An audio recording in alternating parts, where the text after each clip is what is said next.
Hello and welcome to the Mile High Church podcast. Join us and some very special guests as we dive in together, open our hearts and get real to discuss what we've been thinking about.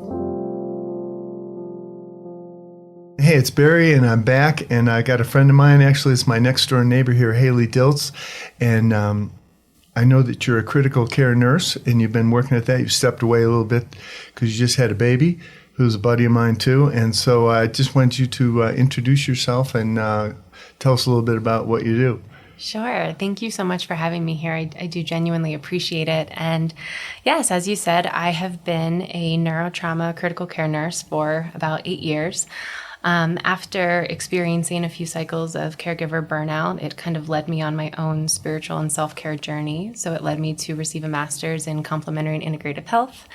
I am completing a health and life coaching certificate, and I also am a registered yoga teacher and a Usui Reiki master. Okay, so that's a lot of stuff. So you're qualified to talk to me, I would say. I would assume so, yes. How you do? And you got a baby on the way too. So how you feeling? I do. I'm feeling very, very good. So very optimistic. Moving through the future and busy nonetheless. Yeah. A different way of caregiving, but in all the best ways.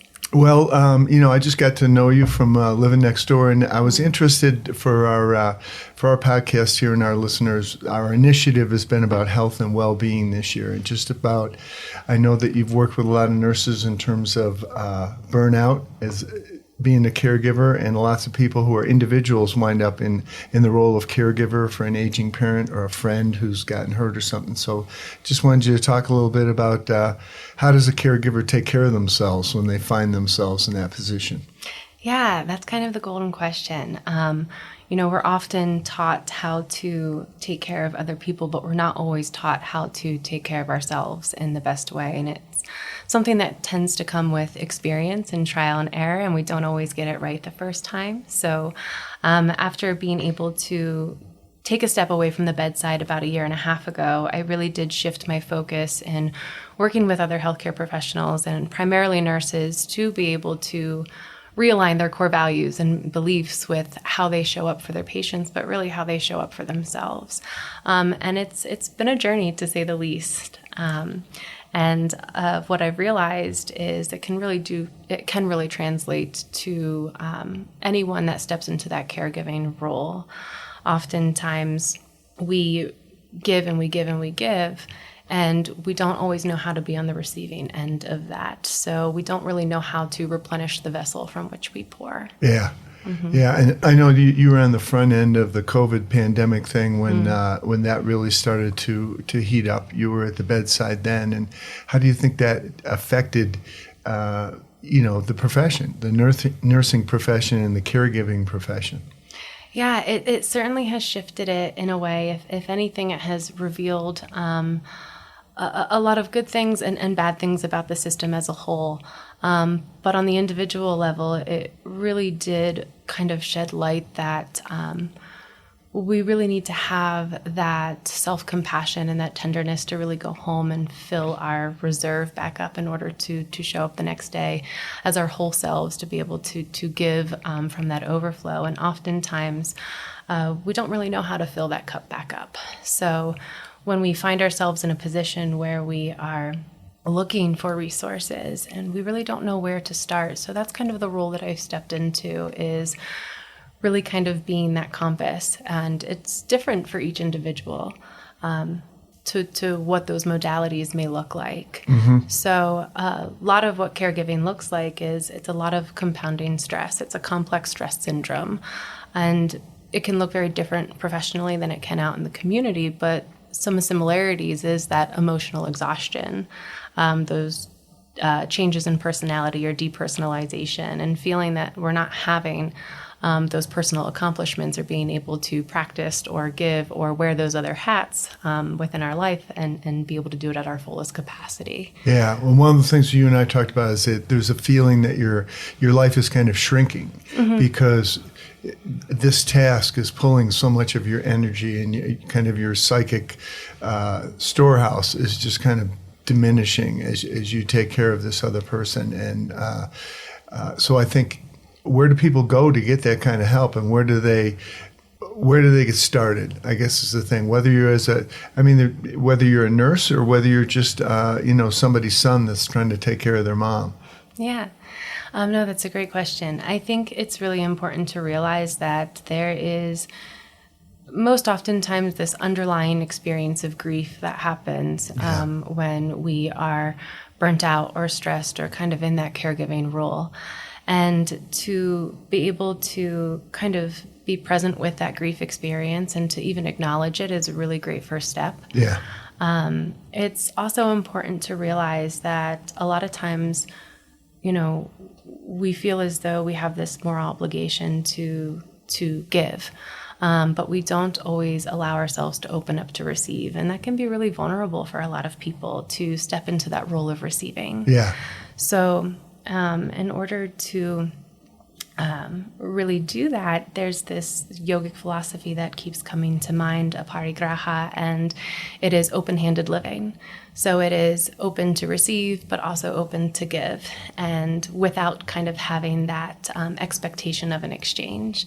So when you're able to put yourself in a position where you are open to receive, the universe can open a lot of opportunities for you, and a lot of time that's just knowledge coming back to you. Yeah. In ways that we're kind of updating old mechanisms of coping and old mechanisms of self-care that may have served us at one point in time in our lives, but maybe not in this present moment. Well, I like the thing that you brought up about grief, because I think a lot of times when we're caregiving someone else, we're kind of grieving the life that we had before. Not only Absolutely. this other person, but the life that we had before, and then our life is being consumed by this, and that can bring up anger, and it can bring up resentment. Then you've got shame that you're feeling that way, and I think that, I think the thing that you're bringing up is like being able to talk to other people that are in similar roles. I think is an important thing too, and I think that you're intending to work with nurses in that way too, to be able to do group work as well, right? Absolutely. Loss can be experienced in a varying degree. And so to be able to recognize that other people are in similar experiences, and although uniquely perceived, there is a community out there that is stepping into this role of caregiving for someone. And so to be able to reach out and have that support, and to be able to put yourself in a place of vulnerability, to maybe not even know what you're asking for, but to say, hey, I'm struggling here. Does anyone else have any opportunities or experiences or words of wisdom? It's quite profound to see the most simplistic ways that people show up and how profoundly they can really impact us. Another thing to remember is when we're holding space for someone that we're caring for, we're really allowing them, in addition to the tasks and the skills that are required, we're really holding space for them to meet their experience. And I think that also is a reflection of us also knowing what our current experience is in that role of caregiving. So to be able to take time to reflect with self-compassion and without judgment, to be able to recognize where we are at any given time, really helps us to bring some mindfulness to the experience, and to be able to show up a little bit more fully present, or to be able to set healthy boundaries or ask for that help, to be able to take time to, again, replenish that vessel. Yeah, because I think there's fear involved too of what's going to happen next, and that feeling of just being out of control. What can I control here, and what can't I control? And I think that I think another thing is the thing of asking for help. Is there any kind of a stigma for nurses if they ask for help? And if they're trying to find a professional to help them or find a group to work with, is that cool? Yeah, well, we are still kind of breaking down these walls, even currently within our profession, to be able to seek mental health resources. And it's somewhat of an old paradigm that if you're able to, if you're seeking mental health resources, then maybe you're not able to show up in your job at your fullest capacity to effectively take care of someone else. And it couldn't be any further from the truth. To be able to invest in yourself and make sure that your health and wellness is your first priority allows you to show up more fully for your patients. And the same goes for caregiving out in the community. To be able to recognize that this takes all of us, it really is a collective, and to be able to outsource that sometimes and to resource from the community really only makes you more proficient and be able to show up more fully for the person that you're caring for. Yeah, so. Well, that's one of the things around here where we've got a lot of practitioners, spiritual practitioners, and we always say everybody should have a practitioner. So trying to break down that idea that if you're looking for help, there's something wrong with you, and I think that's the thing as we try to get better at taking care of each other, whether we're in some kind of a traumatic situation or just on a day-to-day situation. I think the thing of getting support and getting help is it's just an important part of it, and we do have to break down that stigma. Absolutely. And caregiver burnout and stress can be perceived in so many different ways. You can have physical manifestations, so you can have, an increased risk of cardiovascular disease and diabetes and sleep disturbance, and GI disorders is a very common one, in addition to mental emotional, which is depression, anxiety, PTSD, and then you have spiritual distress, those feelings of hopelessness and a disconnection between your that which is greater. And so to be able to reach out professionally and amongst peers and kin and community to really kind of just strengthen the net that holds you can only benefit you. And to be able to recognize that sometimes when we're dealing with this complex stress, to really allow yourself to ease into the experience where not so much an act of self-preservation, but to really hold yourself and your health and your wellness at a high priority is really important. Yeah, and I think that's the thing that people kind of feel, feel some shame about. Like, why should I be doing this? This person really needs my help, and why am I going out to take a yoga class or to walk around the lake or something like that? But I think that concept of, as they tell you on an airplane, you got to put your own mask on first. I think for caregivers, they can just get worn down if they don't do that, if they don't take good care of themselves. And I think, I think it really came into the forefront of our awareness with nurses and healthcare workers during the pandemic, but it's still going on. It seems like it goes away, but it never goes away. And I think that you have to find a way with your disciplines, with meditation and yoga and working out, so that you maintain a healthy balance, because you're dealing with people who are, for some reason, are out of balance because they need your help and support. But it puts a lot of emphasis on the caregiver to keep themselves in balance and to do things that bring them joy, too. Absolutely. And you bring up a great point with feelings of guilt and shame. And I think with any profession that is so closely intertwined with, a calling or a purpose, when you're not able to practice in the way that you want to, when you're not able to give in the way that you want to because of varying things, whether it's a lack of resources or time constraints or whatever that may look like for you, it's definitely easy to feel a little bit isolated and to not want to share that experience because it can kind of feel like a failure, so to speak. And it's not necessarily true. It's just we're practicing the best we can in the capacity and the resources that we have. So I think that that's where community really does come into play, to be able to not only share our experiences with others, but to really find those relationships that have kind of that shared experiences of grief and love and what that may look like moving forward. It kind of helps us to develop that foundation that we can really ground into and resource from within. I wanted to ask you too, a lot of people are, caring for either caring for people who are aging or people who have, chronic illnesses. And then there's always that question of, do I need more help? Do they need to be in a professional place rather than me taking care of them? And there's guilt and shame about that, especially with families who are taking care of parents and stuff like that. How do you make that kind of decision? How does a caregiver, bring their heart to that decision? Because it's one of the most difficult things that there is. It absolutely is, and it can cause a lot of distress to an individual, to a family system, to whomever may be a part of that decision, and to the individual who's experiencing illness themselves.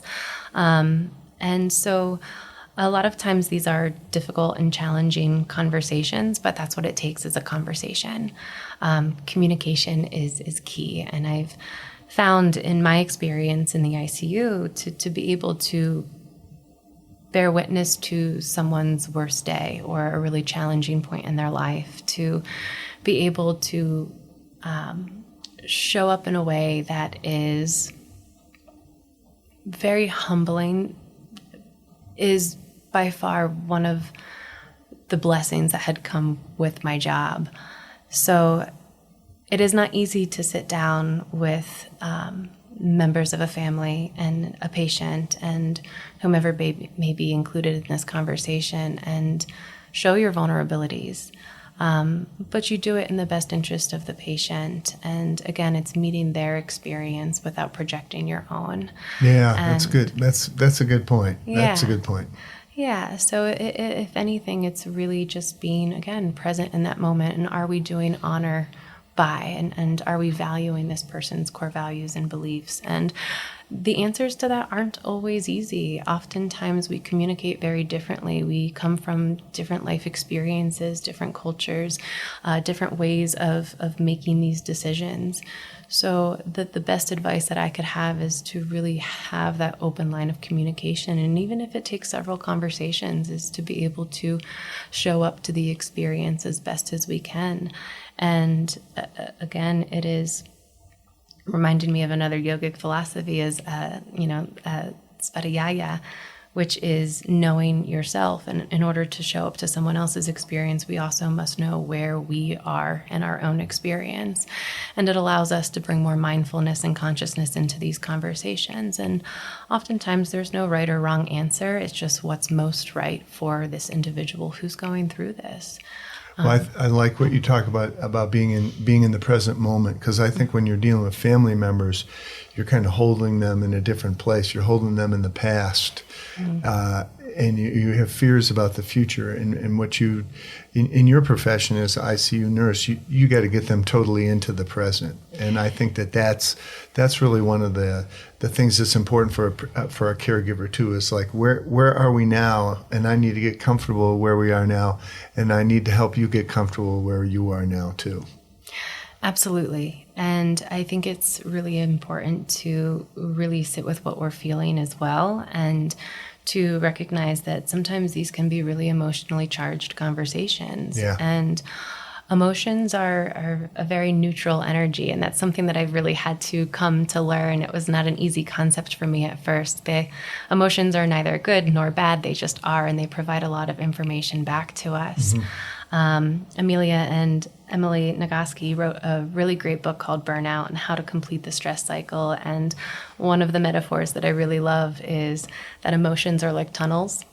They are a part of our natural infrastructure, and we must move through them in order for them to be behind us. And when we get stuck in these tunnels is when they can really cause us some issues and some problems. So to be able to show up to these conversations and these experiences and allow these emotions to come with that experience without allowing them to get stuck or suppressed really does help us to make the best decisions that we can for ourselves and for our loved ones. That's a beautiful metaphor right there, the tunnel thing, because Yeah. I think a lot of people are afraid to go into the tunnel because because of the emotions, and they're afraid of their emotions and afraid of what's going to come next. But I think looking as a place we're going to move through, and it's just part of the human experience. But it's difficult, and I think with families, especially difficult, because you have your role in the family. You know, I was the kid, now I'm the caregiver, and now I've got to take care of my mom instead of my mom taking care of me. And I think there's a big change in role there that keeps us from wanting to go into that tunnel and to have that conversation. Like you said, I think those conversations are really important, and to not duck them. You know, in your business, you can't duck them because they're right in front of you all the time. But I think for family members, for people who are just trying to help, it can be difficult to have those conversations. Absolutely. And oftentimes we have to have them with ourselves before we're able to show up with each other. That's where the party's going on, isn't it? Absolutely. Yeah. And we just got to get clear what we're trying to do. And the thing that you talked about being there to serve and being there to listen and to be open-handed. And we need to get help for ourselves and see what am I firing on here? What am I afraid of? What am I afraid of? Absolutely. I think when you ask yourself, is this coming from a place of fear? It helps to sift through a few directions that you can go through.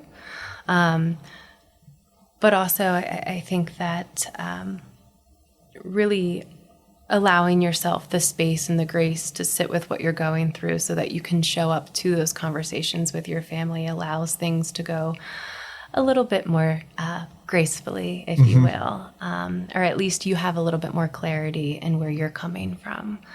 And again, that may take time, and that's okay. Yeah. Okay, good. All right. Well, so somebody who's up against it now and is a caregiver and feeling fried and stressed and burned out, where do they start? They start with themselves, and it is not an easy place to start. But again, when people kind of show up to this world of self-care or being open to self-care, a lot of times we don't know where to start.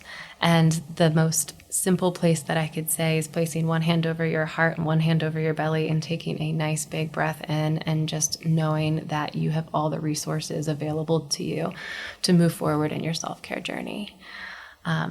When we're able to do that, we kind of connect to that innate wisdom that we have, our intuition, and it does kind of point us in a subtle direction forward. Because again, a self-care, I don't want to say regimen, but a self-care practice really may look differently for everyone else. And for individuals, some may really like meditation and journaling and, sitting within the company of themselves. And other people, may need to go out and have a little bit more of a physical somatic discharge and run and exercise or dance around the room singing at the top of their lungs. But again, it's discharging energy. There is a reason why rage rooms exist where you can pick up a sledgehammer and go and break some stuff. It really does look differently for everybody. But to put a dot on the map to really get started is just placing one hand over your heart and one hand over your belly and taking a nice, big, deep breath in. Okay. Yeah. Well, thank you for being here today, Haley, and thank you for the work that you do, and I wish you all the best. And anybody who's out there listening, take care of yourself. That's the thing. You deserve to take care of yourself. All right. Thank you for being with me today, and I will see you again soon. Thank you so much for having me. Yeah.